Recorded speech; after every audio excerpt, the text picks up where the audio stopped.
ತಡೀರಿ. ಎಲ್ರಿಗೂ ನಮಸ್ಕಾರ, ನಾನು ನಿಮ್ಮ ತೇಜಮಯಿ. ಎಲ್ರಿಗೂ ನಮಸ್ಕಾರ, ನಾನು ನಿಮ್ಮ ತೇಜಮಯಿ. ಇವತ್ತು ನಾವಿರೋದು ಉಡುಪಿ ಶ್ರೀ ಕೃಷ್ಣ ಮಠದಲ್ಲಿ. ಆದರೆ ಇದು ಉಡುಪಿ ಕೃಷ್ಣ ಮಠ ಅಲ್ಲ ಅಂತ ನೀವೆಲ್ಲರೂ ನೋಡ್ತಿರ್ತೀರ. ಆದರೆ ಇದು ಕೃಷ್ಣ ಮಠ ಅಲ್ಲ. ಕೃಷ್ಣ ಮಠ ಸುತ್ತಾನೆ 8 ಆಶ್ರಮಠಗಳಿದೆ. ಅದರಲ್ಲಿ ಇದು ವಾದಿರಾಜರ ಮಠ, ಸೌದೆ ಮಠ, ವಾದಿರಾಜರ ಮಠ. ಇಲ್ಲಿ ಸಂಸ್ಥಾನ ಪೂಜೆ ನಡೆಯುತ್ತೆ. ಇವತ್ತು ಸ್ವಾಮಿಗಳು ಬಂದು ಎಲ್ಲ ಪೂಜೆ ಮಾಡ್ತಾರೆ. ಆಮೇಲೆ ಆ ಕಡೆ ಭೂತರಾಜರಿದೆ. ಇಲ್ಲಿಂದ ಆಚೆ ಹೋಗೋಕ್ಕೆ, ಒಳಗಡೆ ಬರೋಕ್ಕೆ ಕಲ್ಲು ಎಷ್ಟು ಚೆನ್ನಾಗಿದೆ ಅಂತ ನಾನು ನಿಮ್ಗೆ ತೋರಿಸ್ತೀನಿ. ಇದೆಲ್ಲ ಪೇಂಟಿಂಗು ಕೈಯಿಂದನೇ ಮಾಡಿರೋದು. ನಿನಗೆ ಗೊತ್ತಾ ಅದು ಕೈಯಿಂದ ಬರ್ತಿದ್ದಾರೆ ಅಂತ?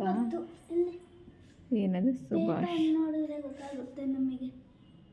ಓಕೆ, ಅದು ಆರ್ಟಿಗಂತಾನೆ ಒಂದು ಪೇಂಟ್ ಬರುತ್ತೆ ಅಲ್ಲ. ಬನ್ನಿ ಆಚೆ ಹೋಗೋಣ.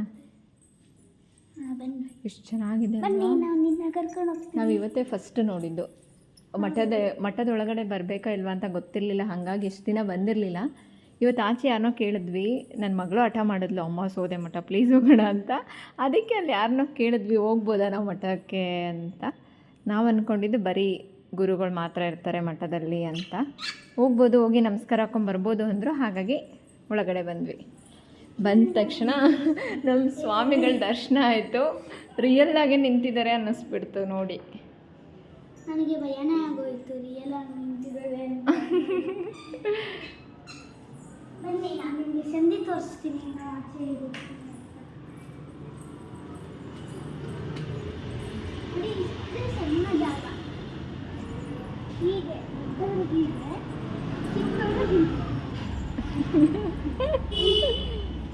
ಇಲ್ಲೆಲ್ಲ ಹೆಂಗೆ ಬರ್ತಾರೆ? ಅದು ದಪ್ಪ ಇರೋರು ಇಲ್ಲಿ ಹತ್ತಿ ಬರ್ತಾರೆ ಅಷ್ಟೇ. ಹೌದಾ? ಸೌದೆ ವಾದಿರಾಜರ ಮಠ ಉಡುಪಿ. ಇದು ದಪ್ಪ ಇರೋರಿಗೆ ಅಲ್ಲಿ ಜಾಗ ಇದೆ ನೋಡಿ. ಎಲ್ಲಿದೆ? ಮೆಟ್ಲು ಕೊಟ್ಟಿದ್ದಾರೆ. ಓ, ಕರೆಕ್ಟ್ ಅಲ್ಲ?